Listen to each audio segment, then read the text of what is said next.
ये कहानी अलादीन नाम के एक राजा के ऊपर आधारित है जो दिमाग से पूरी तरह पैदल होता है। अब पूरी तरह बेवकूफ होने की वजह से वो अपने देश में क्या क्या कारनामे करता है, ये हम आज की इस एक्सप्लेनेशन में देखने वाले हैं। आज मैं जिस फिल्म को एक्सप्लेन करने वाला हूँ उसका नाम है द डिक्टेटर और ये फिल्म 2012 में रिलीज हुई थी। मूवी की शुरुआत में हमें एक काल्पनिक देश वाडिया दिखाया जाता है। वाडिया में एक बच्चे का जन्म होता है जिसका नाम अलादीन रखा जाता है। अलादीन के जन्म के बाद से ही उसकी माँ को मार दिया जाता है और इसके कुछ सालों बाद ही उसके बाप की भी हत्या कर दी जाती है और अब सिर्फ 7 साल की उम्र में अलादीन वाडिया का राजा बन जाता है।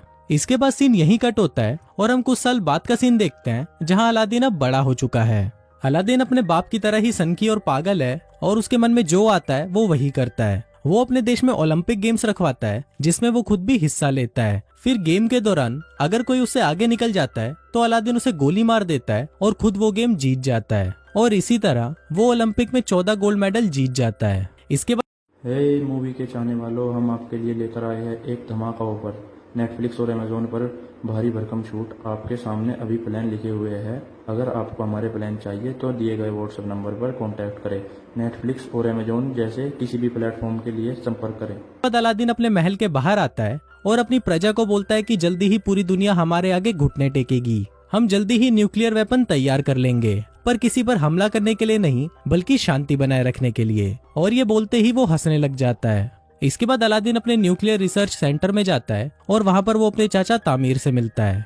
फिर वो दोनों अंदर जाते हैं और वहाँ अलादीन देखता है कि उसकी मिसाइल बहुत ही छोटी बनी है। अब ये देखकर अलादीन को बहुत गुस्सा आ जाता है और वो अपने साइंटिस्ट नदाल को बुलाने के लिए बोलता है। पर इस पर बाकी के साइंटिस्ट उसे बताते हैं कि जब आप पिछली बार यहाँ पर आए थे तो आपने नदाल को मरवा दिया था। अलादीन को इस बारे में कुछ याद नहीं होता, पर जब वो अपने दिमाग पर जोर डालता है तब उसे याद आता है कि जब वो 2 साल पहले यहाँ पर आया था तो उसने अपने साइंटिस्ट नदाल को मरवा दिया था। अब फिल्म वापस प्रेजेंट में आती है और एक साइंटिस्ट अलादीन को बोलता है कि शायद आप ये बात भूल गए थे, पर इस पर अलादीन हंसते हुए उसे बोलता है कि मैं भूला नहीं था और फिर वो उस साइंटिस्ट को भी मरवा देता है। इसके बाद अलादीन वापस अपने महल में आ जाता है जहाँ पर उसकी सिक्योरिटी में सिर्फ लड़कियां होती हैं। दरअसल अलादीन अपनी सिक्योरिटी के लिए सिर्फ लड़कियां ही रखता है ताकि बाद में वो उन्हें बचा सके। फिर जब अलादीन अपनी कार से बाहर निकलता है तभी वहाँ एक आदमी आकर उसे गोली मार देता है, पर बाद में हमें पता चलता है कि ये आदमी अलादीन नहीं बल्कि उसका डुप्लीकेट था। दरअसल अलादीन हमेशा ही अपने साथ एक डुप्लीकेट रखता है ताकि जब भी उस पर हमला हो तो हमेशा उसका डुप्लीकेट ही मारा जाए। अलादीन दिमाग से इतना चूतिया होता है कि वो अपनी डुप्लीकेट की लाश को उठने के लिए बोलता है और फिर जब वो लाश नहीं उठती तो अलादीन अपने अंकल को इशारा करता है कि इसे भी मरवा दो। फिर अलादीन के वहां से जाते ही उसके चाचा तामीर किसी को फोन करते हैं और उसे बोलते हैं कि अलादीन इस बार भी बच गया और अब हमें उसके जैसे दिखने वाले किसी और को ढूंढना होगा जो हमारा काम कर सके। अब ये देखकर हम व्यूवर्स को पता चल जाता है कि अलादीन को उसके चाचा तामीर ही मरवाना चाहते हैं ताकि वाडिया की पूरी सत्ता उनके हाथों में आ सके। इसके बाद ये लोग अलादीन के हमशक्ल को ढूंढना शुरू करते हैं और उन्हें एक आदमी मिल भी जाता है जो बिल्कुल अलादीन की तरह दिखता था, पर यह आदमी भी अलादीन की तरह ही दिमाग से पैदल होता है। दूसरी तरफ हम अलादीन को देखते हैं जो एक हॉलीवुड एक्ट्रेस मेगन फॉक्स के साथ पलंग तोड़ रहा होता है और पलंग तोड़ने के बाद वो उसके साथ एक फोटो खिंचवाता है और वो उस फोटो को अपनी दीवार पर चिपका देता है। उसी दीवार पर हम और भी कई सारी लड़कियों की फोटोज देखते हैं जिनके साथ अलादीन अब तक पलंग तोड़ चुका है। फिर अगले दिन जब अलादीन वीडियो गेम खेल रहा होता है तभी वहाँ पर उसके चाचा तामीर आते हैं और उसे बोलते हैं कि तुम्हें अमेरिका जाकर अपने परमाणु हथियार बनाने के बारे में उन्हें सफाई देनी होगी और अगर तुमने ऐसा नहीं किया तो वो लोग अपनी फौज को यहाँ बेचकर वाडिया पर कब्जा कर लेंगे। अब ये सुनकर अलादीन डिसाइड करता है कि वो अमेरिका जाएगा। फिर अलादीन अमेरिका आ जाता है और अमेरिका के लोग सड़कों पर उसके खिलाफ नारे लगाते हैं। दरअसल अमेरिका के लोग चाहते थे कि वाडिया में डेमोक्रेसी हो और कोई भी बेवकूफ और पागल राजा उन पर अत्याचार ना करे। इसके बाद अलादीन अपने सिक्योरिटी हेड से मिलता है जिसका नाम क्लेटोन होता है और वो अलादीन को बिल्कुल भी पसंद नहीं करता था। फिर जब रात को अलादीन अपने होटल में सो रहा होता है तभी वहाँ पर क्लेटोन आता है और वो उसको किडनैप कर लेता है। वो उसे एक टॉर्चर रूम में लेके जाता है और वहाँ पर वो अलादीन को अपने हथियार दिखाता है जिससे वो उसे टॉर्चर करने वाला है, पर अलादीन उसके हथियारों का मजाक उड़ाने लगता है जिससे गुस्सा होकर क्लेटोन उसकी दाढ़ी काट देता है। फिर वो उसकी दाढ़ी को जला देता है पर दाढ़ी पर लगी आग से वो खुद भी जल जाता है। दूसरी तरफ अलादीन भी खुद को रस्सियों से आजाद कर लेता है और वहाँ से भाग जाता है। अब अलादीन की दाढ़ी कट जाने की वजह से कोई भी उसे पहचान नहीं सकता था। फिर अगले दिन अलादीन उसी जगह जाता है जहाँ पर उसे भाषण देना था। तभी वो वहाँ पर देखता है कि उसका हमशक्ल उसके चाचा तामीर के साथ वहाँ पर भाषण देने के लिए जा रहा है और अब अलादीन ये सब देखकर समझ जाता है कि ये सारा खेल उसके चाचा तामीर का है। अब अलादीन को बहुत ज्यादा गुस्सा आ जाता है और वो रेलिंग तोड़कर अंदर जाने की कोशिश करता है, पर तभी सिक्योरिटी उस पर हमला कर देती है और वो नीचे गिर जाता है। तभी वहाँ पर जोई नाम की एक लड़की आती है और वो उसे स्कूटी पर बिठाकर वहाँ से ले जाती है। इसके बाद जोई उसे अपनी दुकान पर लेके जाती है जहाँ पर वो काम करती थी।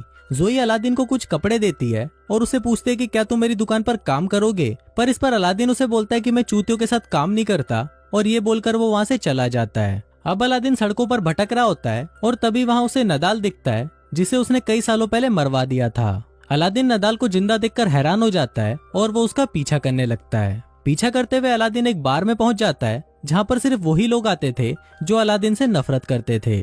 तभी वहाँ पर काम करने वाला एक आदमी अलादीन को पहचान लेता है और वो सभी को बता देता है कि ये अलादीन है। दरअसल उस बार में जितने भी लोग थे उन सभी को अलादीन ने मरवा दिया था, पर उनमें से कोई भी मरा नहीं था और वो सब भागकर अमेरिका आ गए थे। इसके बाद वो सभी अलादीन को पकड़ लेते हैं और उसे मारने की कोशिश करते हैं। वो अलादीन को टपकाने ही वाले होते हैं कि तभी वहाँ पर नदाल आ जाता है और उन सभी को बोलता है कि ये मेरा कजन है। दरअसल यहाँ पर नदाल ने अलादीन को पहचान लिया था। इसके बाद नदाल उससे पूछता है कि तुम यहाँ पर क्या कर रहे हो, तो अलादीन उसे बताता है कि उसके चाचा तामिर ने उसे धोखा दिया और वो वाडिया पर कब्जा करना चाहते हैं। फिर अलादीन नदाल को बोलता है कि तुम्हें मेरी हेल्प करनी होगी, जिस पर नदाल मान तो जाता है, पर वो उसे बोलता है कि मुझे मेरी नौकरी वापस चाहिए, जिस पर अलादीन भी मान जाता है। फिर अगले दिन अलादीन और नदाल उस होटल के पास जाते हैं जहाँ पर अलादीन का हमशक्ल रहता है। तभी वहाँ पर अलादीन जोई को देखता है और उससे छुपने लगता है। फिर नदाल उसे पूछता है कि तुम ऐसा क्यों कर रहे हो, तो अलादीन उसे बताता है कि मुझे वो लड़की बिल्कुल भी पसंद नहीं है, जिस पर नदाल उसे बोलता है कि अगर तुम इस लड़की को जानते हो तो उसकी मदद से हम इस होटल में आसानी से पहुंच सकते हैं। अब अलादीन ना चाहते हुए भी जोई की शॉप में काम करने लगता है, पर वहाँ पर वो ढंग से काम करने की बजाय सभी चीजों को बिगाड़ देता है। फिर अलादीन को नदाल का कॉल आता है और वो उसे बताता है कि मैंने सारा प्लान बना लिया है। हम कैंटीन के सामान के बहाने से उस होटल में जाएंगे और वहाँ पर नकली अलादीन को हटाकर उसकी जगह असली अलादीन को ले आएंगे। अब अलादीन को ये प्लान अच्छा लगता है और इसके साथ साथ उसे धीरे धीरे जोई भी पसंद आने लगती है, जिसकी वजह से अब वो शॉप में अच्छे से काम करने लग जाता है और वो उसकी शॉप का पूरा नक्शा ही बदल देता है। फिर एक दिन शॉप में एक औरत को लेबर पेन होने लगता है और उस समय इतना वक्त नहीं था कि उसे हॉस्पिटल ले जाया जा सके। अब अलादीन को पता नहीं होता कि डिलीवरी कैसे करवाई जाती है, पर फिर भी वो उस औरत की सक्सेसफुल डिलीवरी करवा देता है। अब ये देखकर जोई भी अलादीन से इम्प्रेस हो जाती है और उसे उससे प्यार हो जाता है। फिर जोई अलादीन को बोलती है कि वो अपनी पूरी जिंदगी उसके साथ बिताना चाहती है, पर इससे पहले अलादीन उसे बोलता है कि मैं तुम्हें कुछ बताना चाहता हूँ, और फिर वो जोई को अपनी सच्चाई बता देता है। अब सब कुछ सच जानने के बाद जोई उससे बहुत गुस्सा हो जाती है और वो उसे वहाँ से जाने के लिए बोलती है। फिर अलादीन जब सड़कों पर घूम रहा होता है तो वो टीवी पर देखता है कि वाडिया के लोग उसके जाने से बहुत ज्यादा खुश हैं और वो अपने देश में डिक्टेटरशिप नहीं चाहते। अब ये सब देखकर अलादीन को लगता है कि शायद उसे कोई भी पसंद नहीं करता, इसलिए वो डिसाइड करता है कि वो अपनी जान दे देगा। फिर वो एक पुल से कूदकर अपनी जान देने ही वाला होता है कि तभी वहाँ पर नदाल आ जाता है और उसे समझाने लगता है। अब अलादीन भी नदाल की बात को मान जाता है और वो अपने मरने का प्लान कैंसिल कर देता है। फिर अगले दिन अलादीन नदाल के साथ मिलकर बहुत ही मुश्किल से उस होटल के कमरे में चला जाता है और वहाँ पर वो नकली अलादीन को भगाकर खुद उसकी जगह ले लेता है। इसके बाद अलादीन उस मंच पर जाता है जहाँ पर आज वाडिया का नया संविधान पढ़ा जाना है। इसी दौरान अलादीन उस पेपर को फाड़ देता है जिसमें लिखा था कि वाडिया में अब डेमोक्रेसी चलेगी। फिर अलादीन ये बोलने ही वाला होता है कि वाडिया में हमेशा डिक्टेटरशिप चलेगी, पर तभी वहाँ पर जोई आ जाती है और उसको देखते ही अलादीन अपना मन बदल देता है और वो ऐलान करता है कि वाडिया में अब डिक्टेटरशिप नहीं होगी, बल्कि वहाँ पर सिर्फ डेमोक्रेसी होगी। अब ये सुनकर सभी लोग खुश हो जाते हैं, पर तभी वहाँ पर तामिर अलादीन पर गोली चला देता है। अब वो गोली अलादीन को लगने ही वाली होती है, पर तभी वहाँ पर उसका हमशक्ल आ जाता है और वो गोली उसको लग जाती है। इसके बाद अलादीन जोई को भी अपने साथ वाडिया ले जाता है और उसके साथ शादी कर लेता है। शादी के दौरान जोई उसे बताती है कि वो एक जूइश है, जिसको सुनकर अलादीन को बिल्कुल भी अच्छा नहीं लगता और वो जोई को भी मरवाने के लिए बोल देता है। और कुछ इसी तरह से ये फिल्म यहीं खत्म हो जाती है।